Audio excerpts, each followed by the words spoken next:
Okay, so yesterday, last day, I woke up early again, as is my wont, and spent a little bit of quiet time watching the traffic out the window again, listening to some music. And then at 8:30 that morning, I went across to St Kilda, where every month or so I see a gentleman known either as Dr. Gary or Elijah.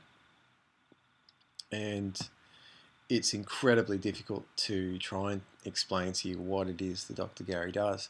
But essentially, at a very basic level, he does a form of muscle massage slash manipulation, if you will. He massages your muscles and he stretches your muscles and puts you into various yoga like poses to stretch and massage and work your muscles. And that's the very basic level of what Dr. Gary does, but he does far more than that. He really is some out there modern day shaman, because as he's doing this, he's developed his own method across 20, 30 years. I don't know how long he's been doing this, but many, many, many years of, it's not really as trite as the word affirmation makes it sound, but he has this unique patter that he talks, whispers, mumbles, shouts, all sorts of things as he's working on you. And he gets you to breathe, and you go into this altered state of meditative consciousness as he works on you and as he whispers things in your ear and rings little bells and does all sorts of things like that. But he puts you in this absolutely altered state, and it really is amazing. And as I said, I go there about once a month, and it's the one thing that I have been doing across the last couple of years that has maintained me in some semblance of ability to keep on working at the level that I was working. It's it really is something to experience, and the more you do it, the deeper you go, the more benefit you gain on more and more levels. And I can't actually recommend Dr. Gary highly enough. He is an amazing gentleman, and I'll put a link to his website on my link page, and you can go and check him out. And certainly, if you're in Melbourne and you're looking for something a little bit different in a body workout and a massage, then please, by all means, give Dr. Gary a call and tell him that Glenn sent you. And yeah, it's truly amazing. But it's the perfect way. I love doing it in the morning, first thing in the morning. It's a perfect way to start a day. It gives you an absolutely new perspective on everything, and you walk out that door feeling a completely re-energized person. So that was the beginning of my morning. I came back to the hotel. I was planning to get a little spa in, but I ended up not having enough time. So I basically checked out and tossed all my bags in my car, which I had grabbed the previous afternoon from Joe. And my kids got to spend a day at home with Joe because Daddy had taken the car for the day. Now I left the car parked for a little while, and then I walked from the hotel to the Botanical Gardens. Had a little bit of a wander around, and yes, I will tell them, Joe, what I was doing there. I was checking out a couple of sites, potential sites for our wedding ceremony in November. So we plan to have it in the gardens. We're just figuring out which of a number of different locations in the gardens we're going to have it. So that's what I was doing, taking photographs for Joe. Had a bit of a wander around. It was a very pleasant way to spend the rest of the morning. And then I came back, got the car, And this was the second, I guess, the two things I did yesterday were classed, I guess I classed as unusual things.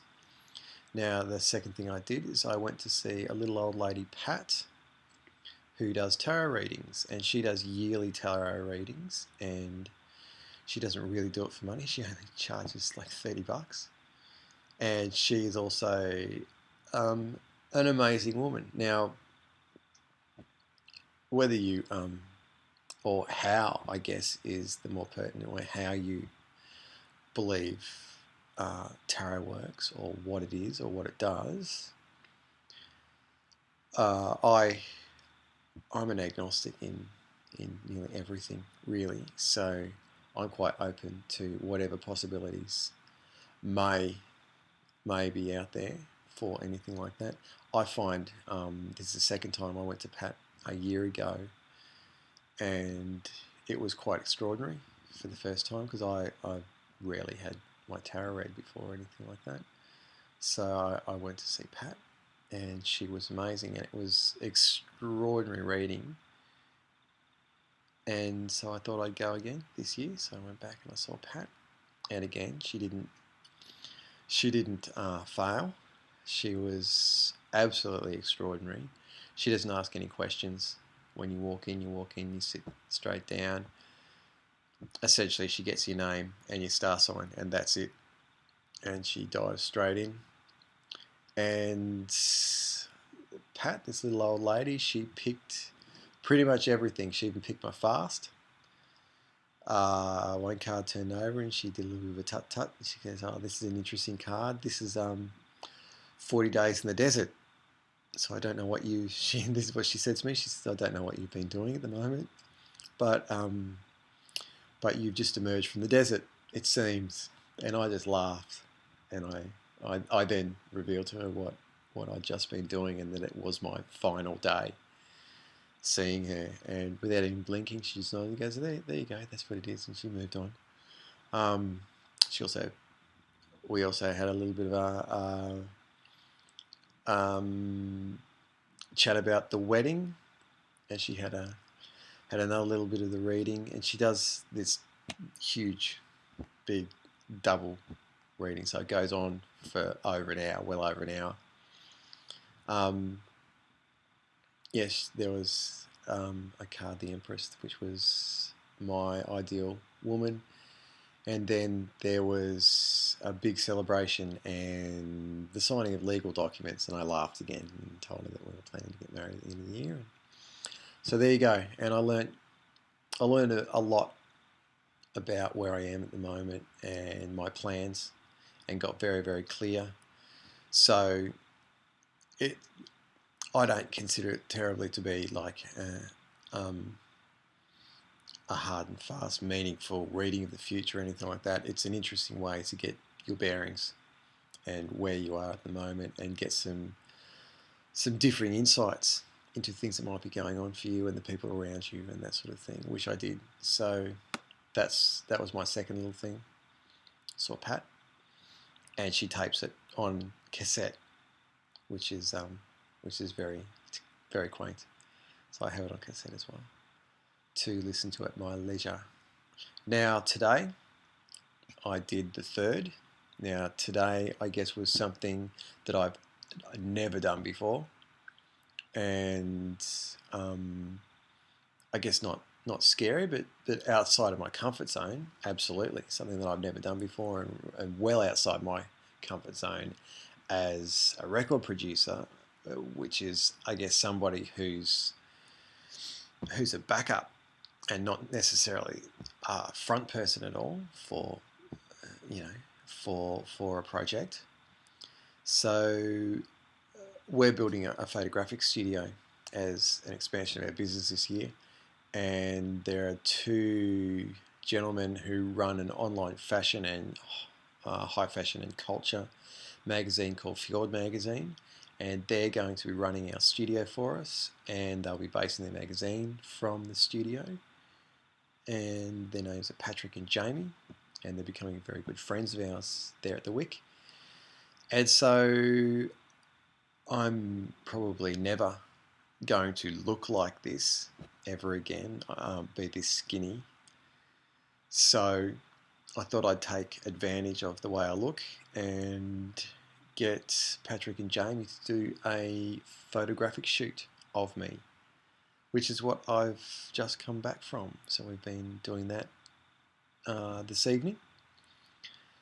Full, proper, pro shot photographic shoot with the lights and Jamie manning his camera like he does for the magazine, all that sort of stuff.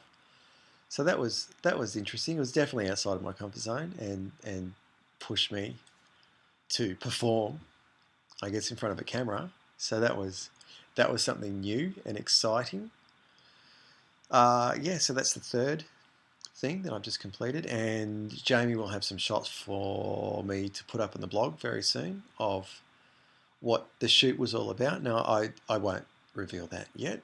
I'll let you wait and see the shots. But it was based on something that's very, very close to my heart. I'll talk about that when I put the shots up in a couple of days.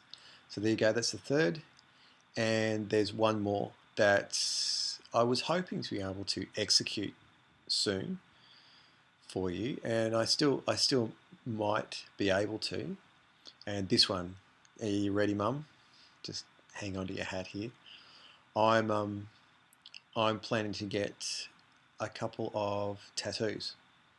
Now I haven't, up until this stage, and I'm 42, been one for anything like that, piercings or tattoos or anything of that nature. I never even pierced my ears as a musician.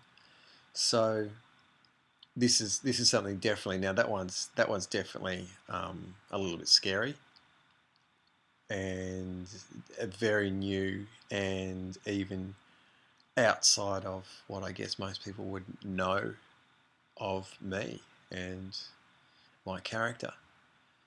So that one's definitely pushing the boundary on me personally, and pushing the boundary of who I know myself to be and who everyone else might know myself to be. So that's something that's in the planning, but it's taken quite a while to find a tattooist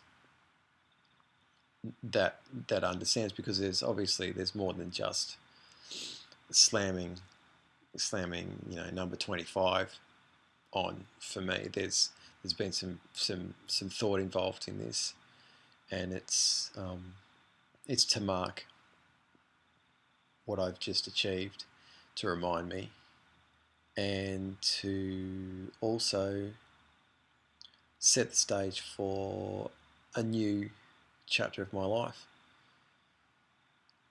So again, I think I'll reveal what I'm getting tattooed when the time comes. But that's the fourth of my little rituals. So that's it. I hope it was at least half as exciting, possibly, as I might have wound you up to expect. So that's it. I think I'll leave you now. Apart from, very quickly, today was fabulous to be able to actually have some juice, and also I did end up eating a couple of things. Now I've got less than a minute before 15 minutes, and YouTube won't let me put this up. So I think I'll for my stats page, I'll put a stats page up the next little while. I'll keep weighing myself so you can see my weight gain, and I'll list what I'll list is I'll try and list what I'm consuming across the next little while, because I am going to try and stay raw as much as possible and stay as organic and healthy and all the rest of it as I can. So yeah, I'll put that up on my stats page. And here we go with a couple of seconds left. So I'm going to sign off. I'm going to get this up. Hopefully tonight I'll upload it, and I'll chat to you guys soon. See ya.